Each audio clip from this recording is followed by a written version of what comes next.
Abu Bakr al-Baghdadi. Pendant des années, Abu Bakr al-Baghdadi, fondateur de l'organisation État islamique, Daesh, a vécu dans la peur d'être capturé. Des proches ont déclaré qu'il gardait toujours un gilet explosif près de lui et dormait parfois en le portant. Il voyageait uniquement de nuit, portait des déguisements et était accompagné d'une très petite garde rapprochée.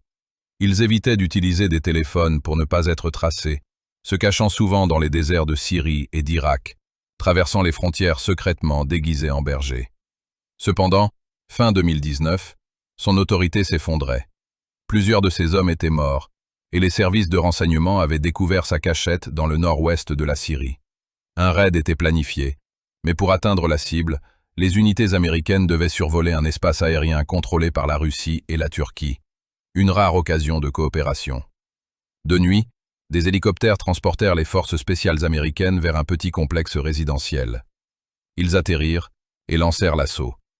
Al-Baghdadi tenta de s'échapper par un tunnel sans issue.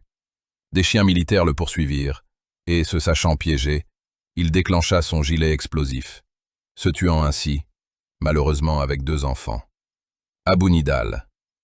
La mort d'Abu Nidal, l'un des militants palestiniens les plus redoutés au monde, fut entouré de théories du complot et de récits contradictoires. Il vivait paisiblement à Bagdad à l'été 2002, son réseau ayant mené assassinats, enlèvements et attentats dans tout le Moyen-Orient et en Europe. Mais à cette époque, son réseau s'était effondré et il se cachait principalement sous la protection de Saddam Hussein. En août 2002, des agents des renseignements irakiens se présentèrent à son appartement pour l'arrêter. Ce qui suivit reste controversé. La version irakienne officielle affirme qu'Abu Nidal demanda un moment pour se changer, entra dans sa chambre et un coup de feu retentit. Des photos du corps et un rapport médical furent présentés, indiquant sa mort à l'hôpital 8 heures plus tard. D'autres récits apparurent rapidement. Un journal palestinien rapporta qu'il avait été touché par plusieurs balles. Des sources palestiniennes crurent que Saddam Hussein avait ordonné son exécution, pas simplement son arrestation. D'après ces versions, les renseignements irakiens firent une descente après la découverte de documents secrets sur une éventuelle attaque américaine contre l'Irak. Un combat éclata entre ces hommes et les officiers, et dans la confusion, Abu Nidal fut tué. Peut-être parce que Saddam voulait s'en débarrasser avant une invasion américaine, craignant qu'il ne se retourne contre le régime. Des années plus tard, un autre rapport suggéra qu'il était interrogé comme suspect d'espionnage pour le Koweït et l'Égypte, indirectement pour les États-Unis. Ayman al-Zawahiri. Pendant plus de 2 décennies, Ayman al-Zawahiri fut l'un des hommes les plus recherchés au monde. Il était l'adjoint d'Oussama Ben Laden lors des attentats du 11 septembre et devint le chef d'Al-Qaïda après la mort de ce dernier en 2011. À plusieurs reprises, des rapports affirmèrent qu'il avait été tué dans des frappes aériennes au Pakistan ou en Afghanistan, mais il réapparaissait toujours dans de nouvelles vidéos. Cependant, début 2022, cela cessa. Les renseignements américains découvrirent qu'il s'était installé dans une maison du quartier riche de Sherpur à Kaboul. Pendant plusieurs mois, les agences américaines surveillèrent sa routine quotidienne, notant qu'il avait l'habitude de sortir sur le balcon. Les informations parvinrent à la Maison-Blanche, où le président Joe Biden en débattit pendant des semaines, avant de donner son approbation finale. Le choix de l'arme fut inhabituel. Un missile Hellfire R-9X Ninja, qui ne explose pas mais tue par impact direct en déployant des lames métalliques tranchantes, conçu pour éliminer la cible sans détruire le bâtiment ou tuer des passants. À l'aube du 31 juillet 2022, un drone de la CIA tira 2 missiles de ce type sur le balcon où se tenait al-Zawahiri, alors âgé de 71 ans. Les missiles frappèrent avec précision, le tuant sur le coup sans blesser personne d'autre dans la maison. Le lendemain, le président Biden s'adressa à la nation. La justice a été rendue. Ce chef terroriste n'est plus. Abu Musab al-Zarqawi. Pendant des années, Abu Musab al-Zarqawi fut l'un des militants les plus redoutés au monde.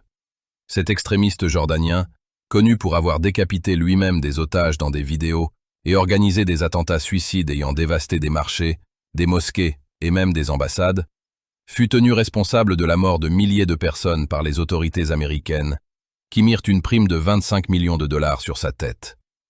Même au sein d'Al-Qaïda, certains dirigeants étaient excédés par son obsession à tuer des musulmans chiites, disant que cela nuisait à leur cause. Sa traque dura des mois, jusqu'à ce qu'un membre arrêté de son réseau fournisse des informations aux autorités jordaniennes, transmises aux États-Unis, qui surveillèrent de près une maison sûre près de Baïdji en Irak. Lorsque Zarqawi y entra enfin, l'ordre de frapper fut donné. 2 F-16 de l'US Air Force larguèrent 2 bombes guidées de 500 livres sur le bâtiment, le déchiquetant et tuant la plupart des occupants sur le coup.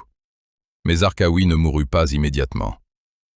Lorsque les troupes américaines et irakiennes fouillèrent les décombres, elles le trouvèrent vivant, gravement blessé mais conscient. Des témoins dirent qu'il tenta de bouger et de descendre de son brancard avant que les soldats ne le maîtrisent. Il mourut quelques minutes plus tard. L'autopsie révéla une large blessure à la poitrine et de graves dommages aux poumons dus à la force de l'explosion. Les médecins pensèrent qu'il avait mis près d'1 heure à mourir, une fin lente et douloureuse. Sa survie brève alimenta des rumeurs. Un témoin irakien affirma que les soldats américains l'avaient battu à mort, ce que l'armée américaine nia, disant que les secouristes tentaient de le sauver. Anwar al-Awlaki. Né aux États-Unis, Anwar al-Awlaki s'installa plus tard au Yémen et devint l'une des figures les plus puissantes d'Al-Qaïda. Ce qui le rendait particulièrement dangereux était sa maîtrise de l'anglais et sa compréhension profonde d'Internet, lui permettant de toucher un public occidental par la propagande d'une manière qu'Oussama Ben Laden n'avait jamais pu atteindre. Lié à plusieurs attentats majeurs, fin 2010, son nom fut officiellement placé sur la liste des assassinats ciblés de la CIA, une décision historique et controversée, faisant de lui le premier citoyen américain approuvé pour une exécution ciblée. Le président Barack Obama donna son accord personnel, malgré les critiques selon lesquelles tuer un citoyen américain sans procès était illégal. Pendant des années, ils tentèrent de le localiser jusqu'à ce qu'ils envoient finalement un drone pour le tuer. Il était dans une voiture. Le drone ouvrit le feu, tuant la plupart des occupants, mais al-Awlaki survécut. Ils essayèrent également de l'éliminer par des frappes aériennes au Yémen, mais il y survécut aussi. Puis, le matin du mardi 30 septembre 2011, sa chance tourna. Des témoins dirent que lui et son groupe s'étaient arrêtés pour le petit déjeuner. Peu après, un drone américain repéra leur convoi. Une voiture tenta de s'enfuir, mais il était trop tard. Des missiles Hellfire s'abattirent sur le véhicule, tuant al-Awlaki sur le coup. 2 semaines plus tard, une autre frappe de drone américaine tua son fils Abdul Rahman, 16 ans, qui était venu au Yémen à la recherche de son père. Velupillai Prabhakaran. Fondateur des Tigres de libération de l'Elam Tamoul, LTTE, Velupillai Prabhakaran contrôla un jour de vastes régions du nord du Sri Lanka. Pendant plus de 25 ans, il mena une guerre pour créer une patrie indépendante pour les Tamouls. Sous son commandement, les Tigres furent des pionniers dans l'utilisation de kamikazes, assassinèrent des premiers ministres et tuèrent des forces gouvernementales dans l'un des plus longs conflits d'Asie. Mais en mai 2009, l'armée sri-lankaise l'avait encerclé, lui et ses derniers combattants, sur les rives du lagon de Nandikadal. Beaucoup ordonnèrent de brûler ou de détruire son corps s'il mourait, pour empêcher qu'il ne soit pris comme trophée par l'ennemi. À l'aube du 18 mai, les troupes sri-lankaises avancèrent à travers les mangroves. Pendant 2 heures, elles combattirent Prabhakaran et près de 30 de ses gardes du corps. À la fin, tous étaient morts. Parmi eux se trouvait un homme portant une plaque d'identité militaire portant le numéro 001, avec 2 pistolets, un fusil à lunettes, un téléphone satellite et des médicaments pour le diabète. Un colonel confirma qu'il s'agissait bien de Velupillai Prabhakaran. Son corps fut montré à la télévision nationale, et les rapports officiels indiquèrent qu'il avait été abattu pendant la bataille. Cependant, la cause exacte de sa mort fut rapidement contestée. Certains témoins affirmèrent qu'il avait été capturé vivant et exécuté à bout portant, pointant une blessure à la tête visible sur son corps. D'autres dirent qu'il s'était suicidé plutôt que de se rendre, respectant sa promesse de mourir avec honneur plutôt que d'être capturé vivant. Le sort de sa famille ajouta à la controverse. Des rapports firent état des corps de sa femme et de sa fille, trouvés près du champ de bataille, bien que l'armée le nia. Son fils, Balachandran, 12 ans, fut filmé vivant en détention, assis dans un abri, mais quelques minutes plus tard, il était mort, suscitant des accusations d'exécution et de crimes de guerre. Abbas al-Moussavi. Début 1992, Abbas al-Moussavi était le secrétaire général du Hezbollah. Il était lié à des enlèvements et des meurtres, notamment l'enlèvement du soldat américain et officier de l'ONU William R. Higgins, et la disparition de soldats israéliens. À l'origine, les renseignements israéliens avaient planifié une opération d'enlèvement, nom de code, heure de la nuit, visant à capturer Al-Moussavi pour l'échanger contre des prisonniers. Cependant, le jour choisi, il était entouré d'une foule importante, rendant l'enlèvement impossible. Le chef des renseignements militaires israéliens de l'époque, Ehud Barak, alors chef d'état-major, fit pression sur le ministre de la Défense, Moshe Arens, pour approuver une frappe à la place, disant qu'Israël n'aurait pas d'autre chance. Arens hésita mais finit par donner l'ordre. L'après-midi du dimanche 16 février 1992, Al-Moussavi voyageait dans un convoi de 3 voitures dans le sud du Liban, avec sa femme, son fils de 5 ans et ses gardes du corps. 2 hélicoptères Apache israéliens attendaient près de la frontière. Lorsque les voitures apparurent, un Apache tira. Des missiles Hellfire frappèrent les véhicules, les détruisant complètement et laissant des flammes et des débris sur la route. Un porte-parole du Hezbollah déclara plus tard qu'Al-Moussavi et sa famille avaient été brûlés vifs dans leur voiture. Des rapports sur place ajoutèrent que certaines personnes qui tentèrent de s'échapper furent abattues par des tirs de mitrailleuses. Au moins 10 autres personnes dans le convoi furent blessées. En privé, certains officiers avertirent que se débarrasser d'Al-Moussavi n'affaiblirait pas le Hezbollah, car le groupe n'était pas construit autour d'un seul homme. Ils craignaient que son remplaçant soit plus extrémiste. En réponse à la mort d'Al-Moussavi, l'organisation du djihad islamique fit exploser l'ambassade d'Israël à Buenos Aires, tuant 29 civils. 2 ans plus tard, le groupe perpétra également l'attentat de la MIA dans la même ville, faisant 85 autres victimes. Puis, lors de certains anniversaires de la mort d'Al-Moussavi, le Hezbollah tendit des embuscades aux forces israéliennes dans le sud du Liban. Abdelmalek Droukdel. Abdelmalek Droukdel était l'un des plus anciens dirigeants d'Al-Qaïda encore en vie, celui qui avait construit Al-Qaïda au Maghreb islamique, AQMI, pour en faire une branche régionale puissante. Sous son commandement, AQMI introduisit les attentats suicides en Afrique du Nord et mena une campagne d'enlèvement contre rançon rapportant des dizaines de millions de dollars.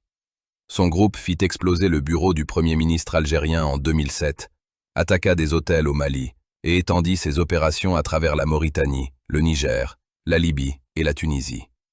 Pendant des années, il évita l'arrestation, se cachant dans les montagnes algériennes et survivant à de multiples tentatives d'assassinat.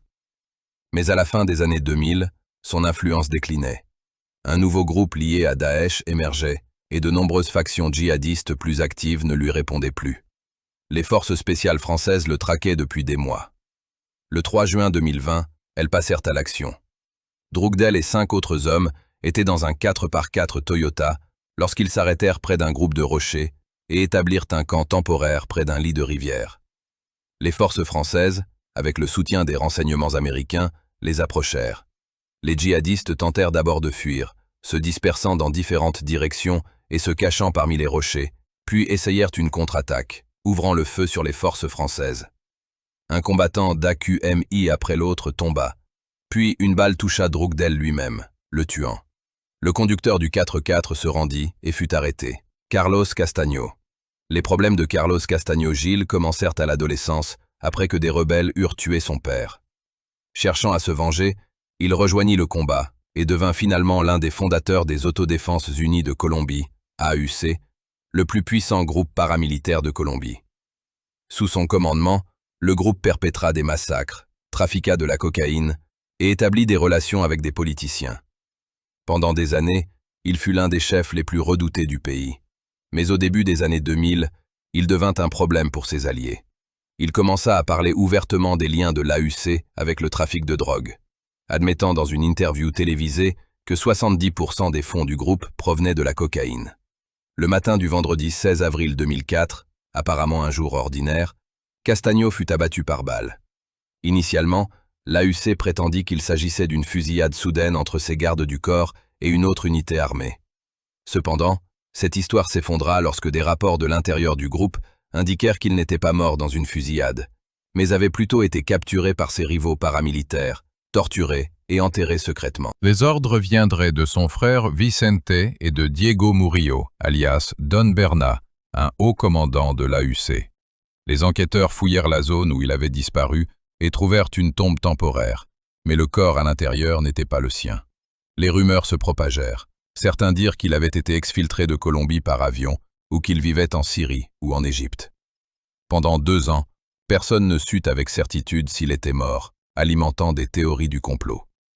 Le mystère prit fin plus de 2 ans plus tard, lorsque sur la base d'informations de Ressus Roldan, un ancien rebelle ayant rejoint les paramilitaires, les autorités découvrirent une tombe peu profonde contenant des os. Des tests ADN confirmèrent qu'il s'agissait de ceux de Carlos Castaño. Des témoins dirent que son corps avait été démembré et partiellement brûlé avant l'enterrement, dans une tentative d'effacer les preuves. Oussama Ben Laden.